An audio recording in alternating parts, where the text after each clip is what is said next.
Hello, everyone, and welcome to our lecture series on MCQs of Companies Act 2013. आज के इस chapter में हम चैप्टर नंबर 4 के MCQ करेंगे। Chapter number 4 share capital and debentures. Start करते हैं क्वेश्चन नंबर 1 से। Question number 1 is dividend of preferential share holder is dash. A variable, B fix, C either A और बी, डी नाइदर ए और B. Correct answer is option number B, fix. Question number 2. What is the penalty if a company issues duplicate shares with the intent to defraud? Option number A, 10 crores, B, 5 to 10 times of face value, C, 5 times of face value, or D, either A or B. Correct answer is option number D, 10 crores or 5 to 10 times of face value. Let's move on to question number 3. Where a dividend in respect of preference share has not been paid for a period of dash or more years, such preference shareholders shall have a right to vote on all the resolution. Option number A is 3 or more, B 5 or more, C 1 or more, D 2 or more. Correct answer is option number 2. Option number D 2 और more years. अगर preferential share holders के dividend 2 या 2 साल से ज़्यादा पे नहीं होते हैं तो प्रेफरेंशियल शेयर होल्डर्स को भी वोटिंग राइट्स मिल जाता है as a equity share holder. Let's move on to question number 4. What is the minimum percent of share holder required to make appeal in the tribunal against the variation in share holders rights approved by special resolution? Option number A is 10, B 20, C 25, D 5। अगर किसी company ने share holders के voting rights पे variation लाया है तो share holders tribunal के पास जा सकते हैं, पर ऐसा नहीं है। ऐसा है कि मिनिमम कोई परसेंटेज होना चाहिए तभी वो जा सकते हैं। क्या है वो percentage? Correct answer is option number ए, 10। अगर 10% मिनिमम डिसेंडिंग शेयर होल्डर्स मिलते हैं और डिसाइड करते हैं अपील करना, तो अपील कर सकते हैं ट्रिब्यूनल में। Question number 5 is what is the time limit for making an appeal to the tribunal against a variation in shareholders' rights? अब पहले हमने देखा था कितने परसेंटेज चाहिए, यहाँ पे हमें बताना है कि कितने दिनों में अपील करनी है। Option number A is 10, B 20, C 25, D 21। Correct answer is option number D 21। Within 21 days में उनको अपील करनी पड़ेगी। Question number 6. For which of the following purposes security premium account can be utilized by the company? Option number A is writing off the preliminary expenses, B buyback of shares, C commission paid on issue of share or debenture, or option number D all of the above. Correct answer is option number D all of the above. इनमें से किसी चीज़ के लिए भी security premium account utilise किया जा सकता है। Question number 7. What is the maximum tenure within which preference shares of a company other than infrastructure company should be redeemed? Option number A is 10, B 15, C 20, D 30. Maximum tenure क्या हो सकता है preference shares का for other than infrastructure companies? Correct answer is option number C, 20 years. Let's move on to question number 8. What is the maximum tenure within which preference shares of an infrastructure company should be redeemed? Infrastructure case में कितना maximum tenure हो सकता है? A 10, B 15, C 20, D 30। Correct answer is D 30। Question number 9. Transferor or the transferee should deliver the instrument of transfer to the company within dash days of execution. अगर कोई दो लोग के बीच में ट्रांसफ़र एग्रीमेंट हुआ है या ट्रांसफ़र डीड साइन हुई है तो उनको वो डीड कंपनी को देनी पड़ेगी कुछ डेज़ के अंदर। क्या है, कितने डेज़ के अंदर वो देनी पड़ेगी? A30, B60, C90, D120। Correct answer is option number B, 60 days. 60 days में वो कंपनी को डिलीवर हो जानी चाहिए। Question number 10. where a request for transfer or transmission has been received by the company, it shall deliver the certificate within dash days of receipt of request of transfer और intimation of transmission. अब पहले में हमने देखा था कि जो है ट्रांसफ़र और ट्रांसमिशन को कितने दिन में वो ट्रांसफ़र डीड दे रही है. अब यहाँ पे पूछा है कि कंपनी को सर्टिफिकेट कितने दिन में डिलीवर कर देना है. Option number A is 30, B 60, C 90, D 120. Correct answer is option number A 30 days. कई लोगों को लग रहा होगा कि जो है बहुत फास्ट चल रहे हैं हम, पर फास्ट इसलिए चल रहे हैं क्योंकि कोई इसमें कैलकुलेशन नहीं करनी, कोई ये न्यूमेरिकल नहीं है, सिंपल सा क्वेश्चन है. अगर आपको आता है तो आप आंसर दे रहे होगे, नहीं आता है तो आप सीख रहे होगे. आगे बढ़ते हैं क्वेश्चन नंबर 11 में. Where company has made a allotment of shares it shall deliver the certificate within dash days. Option number A 30, B 60, C 90, D 120. अब पहले हमने ट्रांसफ़र के केस में बात करी थी कंपनी को कितने टाइम में डिलीवर कर देना है, और अब यहाँ पे बात कर रहे हैं कि जब अलॉटमेंट करता है कंपनी तो उस टाइम कितने टाइम में सर्टिफिकेट डिलीवर हो जाना चाहिए.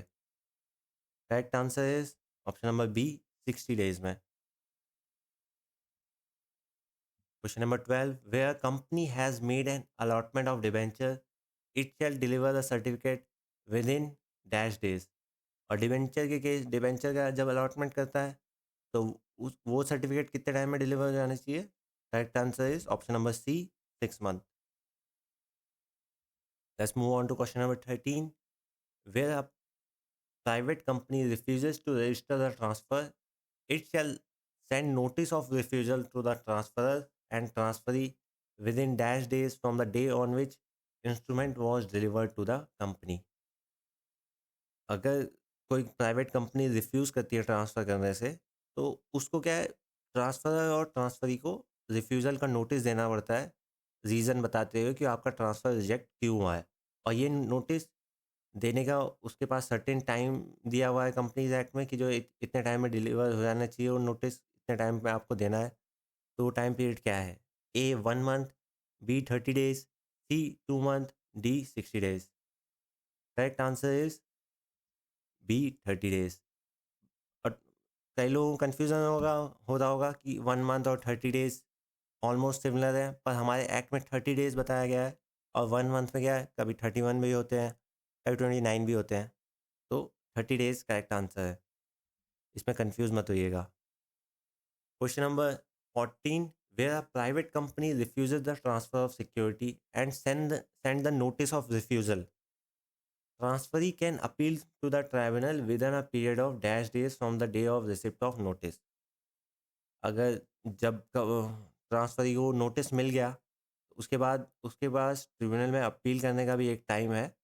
वो टाइम पीरियड कितना है. A 1 month, B 30 days, C 2 month, D 60 days. Correct answer is option number B 30 days. और यहीं ये भी वैसे ही सिमिलर क्वेश्चन है, बस यहाँ पे क्या है कि कंपनी ने ट्रांसफ़र रिफ्यूज़ल का नोटिस सेंड नहीं किया है, has not send the notice of refusal. तब कितने टाइम में ट्रिब्यूनल में अपील कर सकता है. Where a private company refuse the transfer of security and has not send the notice of refusal, transfer can appeal to the tribunal within a period of dash days from the date of receipt of transfer deed by the company. मतलब जब company को transfer deed receive हो गई उसके कितने दिनों में appeal कर देना है उसको. A 1 month, B 30 days, C 2 month, D 60 days. Correct answer is D 60 days. Question 16. When a tribunal direct a company to register, transfer or transmission, the company has to comply within dash days of receipt of order. अगर किसी company को tribunal order देता है कि जो आपको register करना है ट्रांसफ़र, तो कंपनी को ट्रांसफ़र रजिस्टर कर लेना है. कितने टाइम में करना है. A 10, B 20, C 25, D 30. Correct answer is A 10. 10 days में उसको रजिस्टर कर लेना है. Question number 17. In case of further issue of share, what is the minimum and maximum time that can be provided within which offer not accepted shall deemed to have been declined. minimum 10 days, maximum 20 days, minimum 15 days, maximum 25 days, C minimum 15 days, maximum 30 days, D 30 days।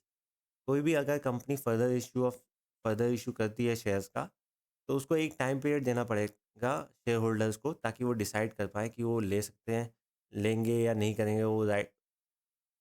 तो ये time period minimum कितना होना चाहिए और maximum कितना होना चाहिए, companies act में बताया गया है। और करेक्ट आंसर है हमारा option number C, minimum 15 days और मैक्सिमम 30 डेज।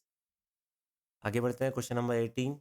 अब कंपनी में issue fully paid bonus shares out of option number A reserve, B security premium account, C capital redemption reserve और D all of the above. Correct answer is option number D, all of the above. इन तीनों में से किसी से भी आप bonus share issue कर सकते हो।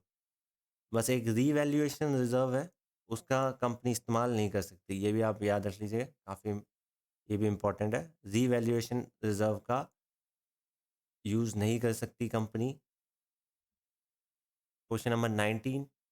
Where a company has made alteration in its share capital, it shall file a notice with the dash within dash days. तो नोटिस फाइल करना है, कितने दिनों में फाइल करना है, ये दोनों चीज़ें बतानी है। Option number A tribunal 30 days, B tribunal 60 days, C registrar 30 days, D registrar 60 days. Correct answer is registrar 30 days. तो रजिस्ट्रार में फाइल कर देना है, और कितने दिन में, 30 डेज में। Question number 20। What is the maximum amount of loan that a company can provide to its employ other than director और KMP for purchase of fully paid up shares of company और its holding company? A 3 months, B 6 months, C 12 month और D 24 month। Correct answer is B 6 month। ये lecture हमारे शुरुआत के lecture हैं, अभी हम इनिशियल स्टेज में हैं। तो आपसे रिक्वेस्ट करूँगा, अगर आप सब्सक्राइब कर सकते हो तो कर दीजिएगा, ताकि हम मोटिवेट हों। अगर हमारे सब्सक्राइबर्स 100 तक पहुँच गए तो हम कॉस्ट कॉस्ट अकाउंटिंग और इकोनॉमिक्स पे भी लेक्चर भी बनाएंगे, और उसके क्वेश्चन ऐसे MCQ सीरीज भी निकालेंगे। करते हैं question number 21। A company can buy back maximum dash percent of total paid up capital and free reserve? A20, A25, B10, C20, D50। और करेक्ट आंसर इज 25। तो 25% of paid up capital and free reserve का आप buyback कर सकते हो maximum, इससे ज़्यादा का बायबैक नहीं कर सकते। Question number 22। Special resolution is not required is buyback is less than dash percentage of the total paid up capital and free reserve. Generally अगर एक लिमिटेड परसेंट है, अगर उस परसेंट के अंदर आप बायबैक कर रहे हो, तो आपको स्पेशल रेजोल्यूशन पास कराने की ज़रूरत नहीं है। वो परसेंट कितना है, 25%, 10%, 20%, 50%? Correct answer is option number B, 10%। Question number 23। No offer of buyback shall be made within a period of dash from the day of closure of preceding offer of buyback. अगर आपने आज एक buyback निकाला है, तो अगला buyback जब आप निकालोगे उसके बीच में कुछ टाइम पीरियड का गैप होना चाहिए। वो गैप कितना होना चाहिए? A 6 month, B 1 year, C 3 month, D 2 month। Correct answer is option number B, 1 year। Let's move on to question number 24। Where a company buybacks its own shares, it shall extinguish and physically destroy the share bought back within dash days of last day of completion of buyback। तो वो existence से ही हट जानी चाहिए, और वो physically भी destroy हो जानी चाहिए शेयर्स। कितने दिनों में? 10 डेज में, 7 डेज में, 2 months में, या 15 डेज में? Correct answer is B, 7 days. Question number 25। Appointment of debenture trustee is mandatory if a company wants to issue debenture to more than dash person. कितने पर्सन को अगर कंपनी डिबेंचर इशू कर रही है, तब इसको डिबेंचर ट्रस्टी की जरूरत पड़ेगी? Option number A is 250, B 200, C 500, D 1000। Correct answer is option number C, 500। Okay, आज इतने ही क्वेश्चन थे इसमें, 25 क्वेश्चन किए हमने। अगला लेक्चर देख लीजिएगा जो है कि है डिविडेंड पे। Okay, thank you, bye bye.